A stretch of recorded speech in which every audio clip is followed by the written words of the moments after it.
At the beginning of the 2010s, when pop music was associated with loud festival hits, bright music videos, and electronic sound, a singer appeared who chose the opposite path.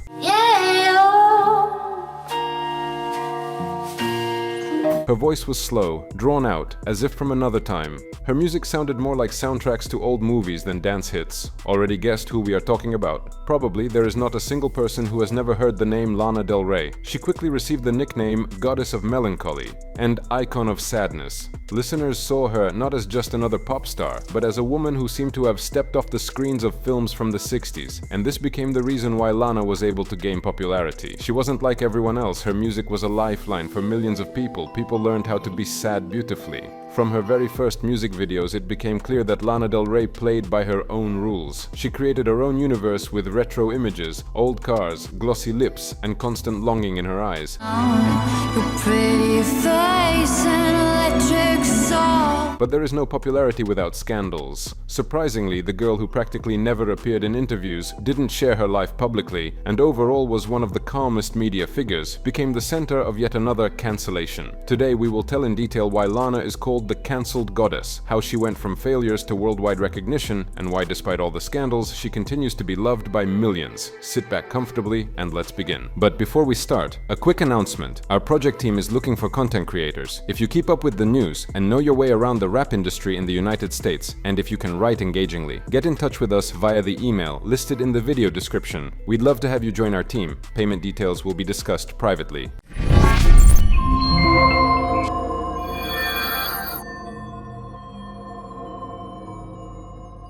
The future Lana Del Rey was born on June 21, 1985 in New York under the name Elizabeth Woolridge Grant. Her family was quite well off. Her father worked in business, her mother was a teacher. Outwardly, her childhood could not be called difficult. It wasn't a from the ghetto to success story, but it was precisely in this seemingly prosperous environment that the future singer developed a sense of longing, loneliness, and searching for something greater. Lana herself has repeatedly said that from an early age she felt like an extra. Her classmates had fun, played sports, lived ordinary teenage lives, while she spent her time with books and choirs. She was interested in poetry, old Hollywood movies, and the music that played in her parents' homes, Elvis Presley, Frank Sinatra, and Nancy Sinatra. But in her youth, she began to experience problems, which she later spoke about more than once in interviews. Already in her teenage years, Lana encountered alcohol. She admitted that she felt emptiness and anxiety, which she tried to drown out. Her parents, noticing this, sent her to study at a Catholic boarding school in Connecticut. It was there that she had the time and space to reflect on herself and her future. Later, she entered Fordham College in New York, where she studied philosophy and metaphysics. This is very symbolic, as Lana was always drawn to questions about the meaning of life, about the soul, about pain and beauty. These searches would later become the foundation of her creativity. Even then, she began to try herself in music. In small New York bars, she performed under different names, sometimes as Lizzie Grant, sometimes as Sparkle Jump Rope Queen. Her songs were raw, sometimes naive, but you could already hear that very voice, low, velvety, with a touch of sadness.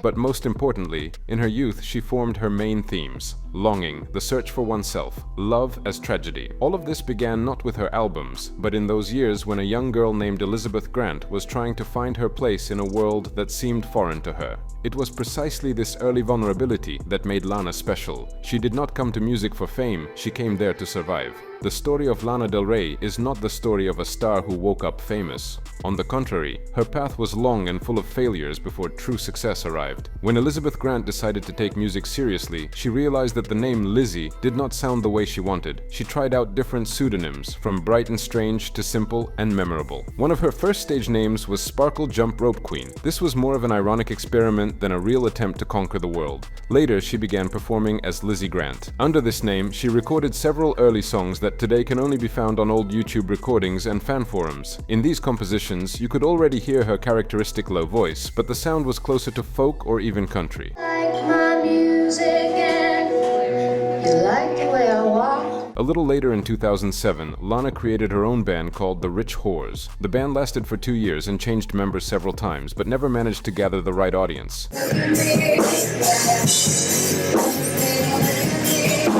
In the end, Lizzie left the band and started moving forward as a solo artist. At some point, in order to become more independent from her parents, the young woman moved to a trailer park. This is quite a popular phenomenon in America. A trailer park is a settlement where housing is made up of mobile homes, that is, trailers. The girl did not have a bad relationship with her parents. She mentioned that her father loves her and her mother inspires her, but she still felt lonely, so she chose her own path and left them behind, even though trailer parks in America are considered homes for the poor. I moved in here pretty much when I started recording the record, and we recorded that record for 3 months straight and worked like from 3 to 3 every day, and then I'd come home here and I'd like lay in bed all day and listen to the Beach Boys and drink pink lemonade.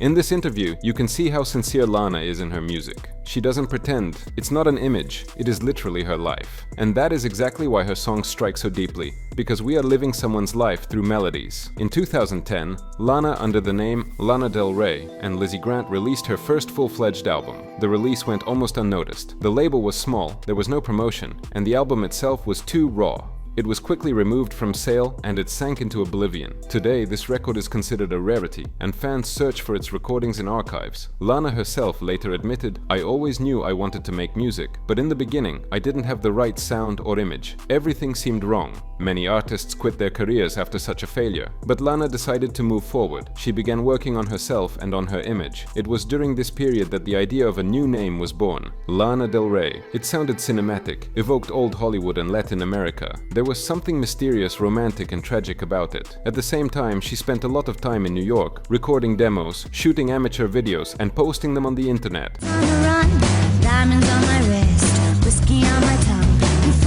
Critics did not notice her, but gradually she gained a small listener base who liked her unusual voice and retro atmosphere. These years were important because it was then that Lana learned how to turn weaknesses into style. Unstable vocals, uneven recordings, strange videos, all of this would later become her trademark. But at the time, it seemed like the end. She later almost completely erased her past as Lizzie Grant, calling that album a draft. But it was precisely that failure that made her stronger. And as often happens, after a series of failures came a real breakthrough. The year 2011 became a turning point in the career of Lana Del Rey. Until that moment, she was known only to the most devoted fans who found rare demos and old Lizzie Grant recordings on the internet. But everything changed when she decided to upload the video for the song Video Games. It's all for you.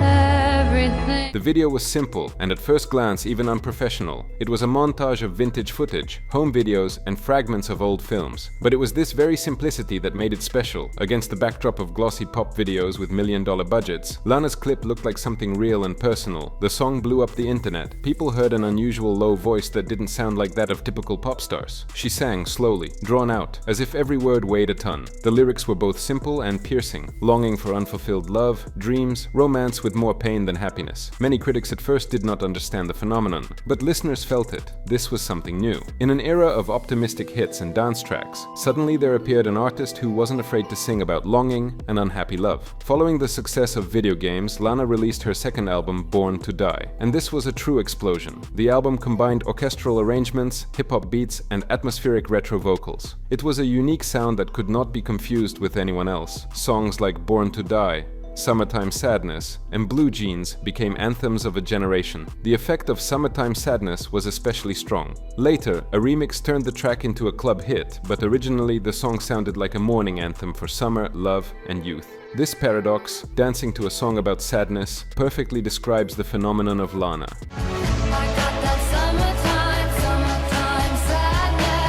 Critics were divided. Some called her the voice of a generation, while others accused her of having an artificial image that was pure marketing. But for listeners, this didn't matter. Lana became a symbol of the fact that in pop music, you could be not cheerful and sunny, but sad and vulnerable. It is also important that with the album Born to Die, she immediately found her audience. It wasn't just girls who recognized themselves in her songs, but also guys, for whom her image of a femme fatale from 60s films looked like a new dream. Born to Die sold millions of copies, made Lana a global star, and at the same time cemented her image as the goddess of melancholy.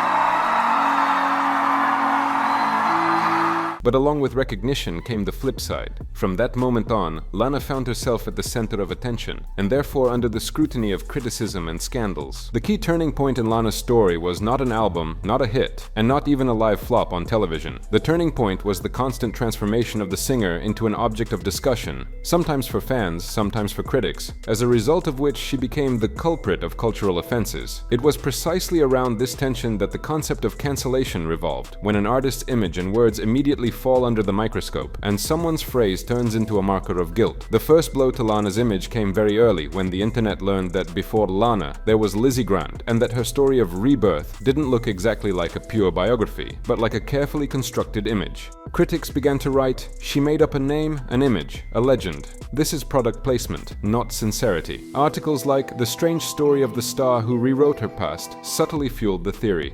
What if this wasn't an artist, but a project? To this, Lana replied, "Ask my mom if you don't believe me. This feeling has been with me all my life, but I don't suffer. I would even say that I have learned to cope with my longing. There were very dark times when I couldn't manage it. Fortunately, they are behind me now, but the memories of them inspire me today."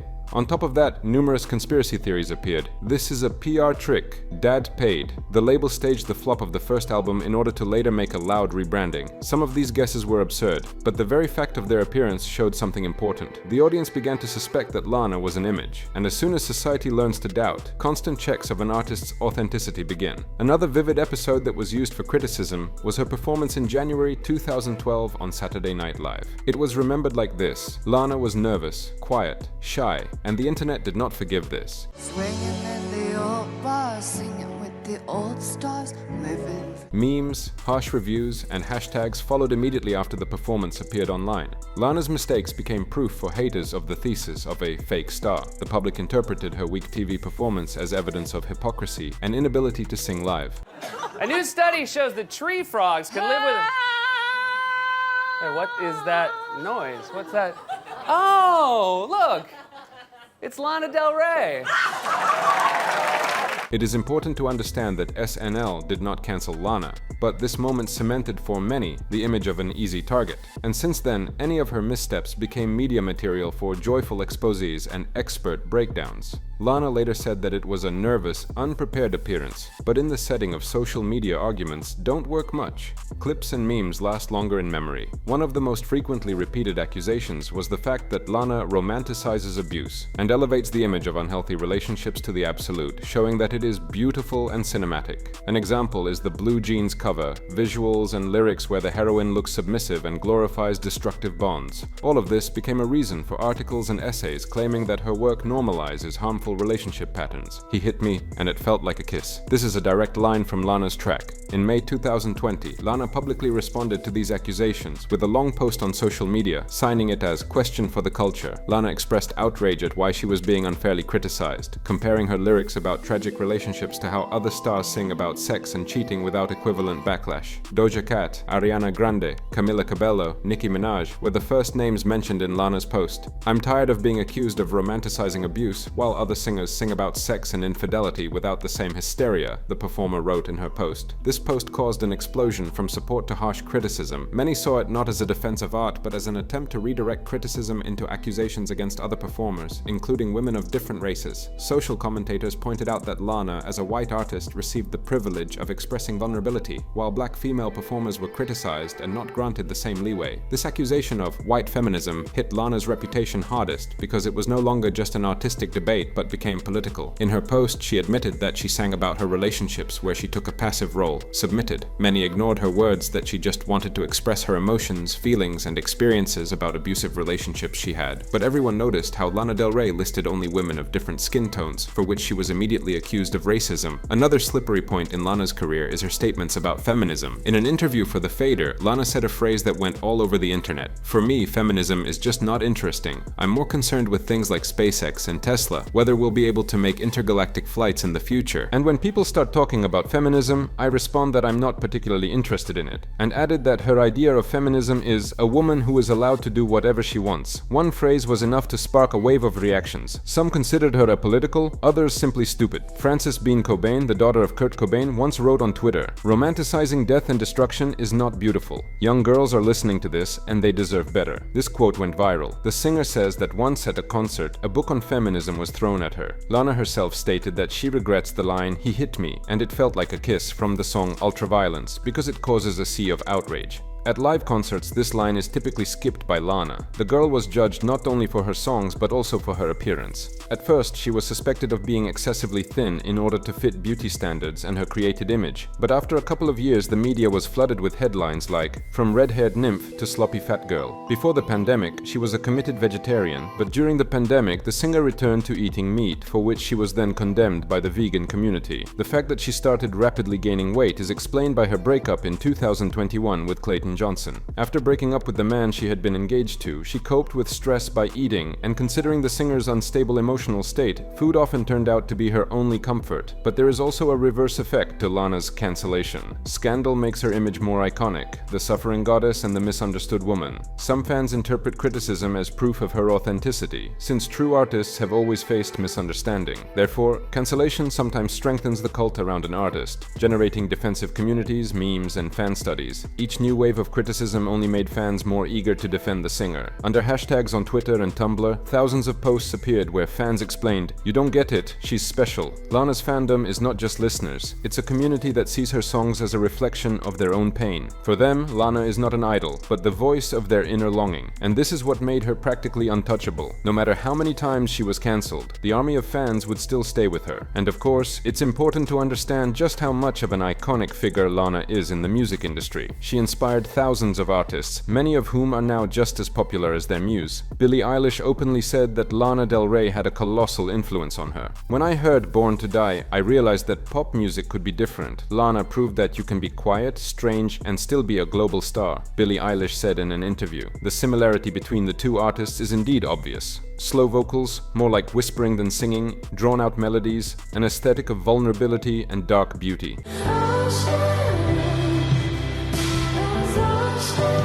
Singer Lorde also admitted she was inspired by Lana. Her hit royals became a striking example of anti-glamour in pop.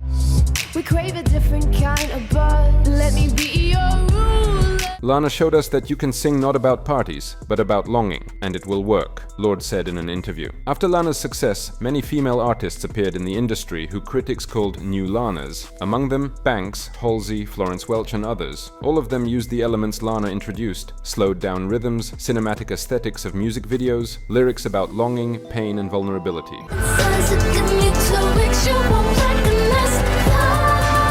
Yes, each artist has her own style, but the movement became possible precisely because Lana was the first to break the rule. Pop must be cheerful. Interestingly, Lana inspired not only female singers, even rappers and rockers noted her influence. A$ap Rocky, who appeared with her in the national anthem video, called Lana one of the most important artists of the generation.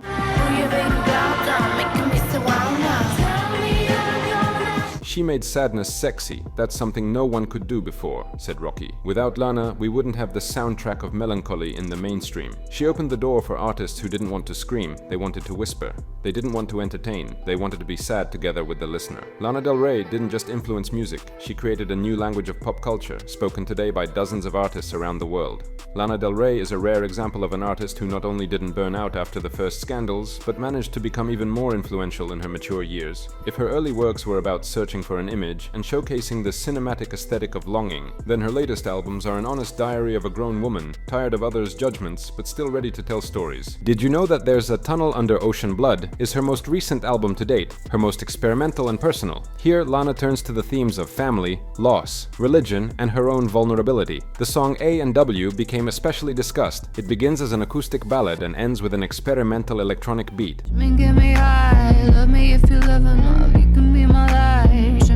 This is the union of two worlds, the old Lana and the new one. The story of Lana Del Rey is not just the biography of a singer, it's an illustration of how modern culture works: loud, fast, ruthless. She has been cancelled dozens of times. She has been accused of being not real, of romanticizing abuse, of not understanding feminism, of saying the wrong things the wrong way. And yet every time the internet tried to close her career, Lana came back with new music that made her even stronger. Lana perfectly embodies the contradiction of modernity. Her songs are listened to by millions, but her name is constantly mentioned in the context of criticism. She is called an icon, but at the same time attacked for every phrase. Her hits play at weddings and parties, but the lyrics of those songs are about death and longing. Today it is impossible to imagine pop culture without Lana's influence. Her songs have become the soundtrack of an entire generation that learned to find beauty in sadness. Summing up, it can be said for certain that Lana Del Rey is an artist who proved that you can be vulnerable and strong at the same time. She has been cancelled, but her music is still loved, listened to, and discussed. That is why she is called the cancelled goddess of music. And what do you think about Lana Del Rey? Do you believe the accusations against her are truly justified? As always, we'll be glad to hear your opinion in the comments. Leave a like and subscribe to the channel. See you all soon.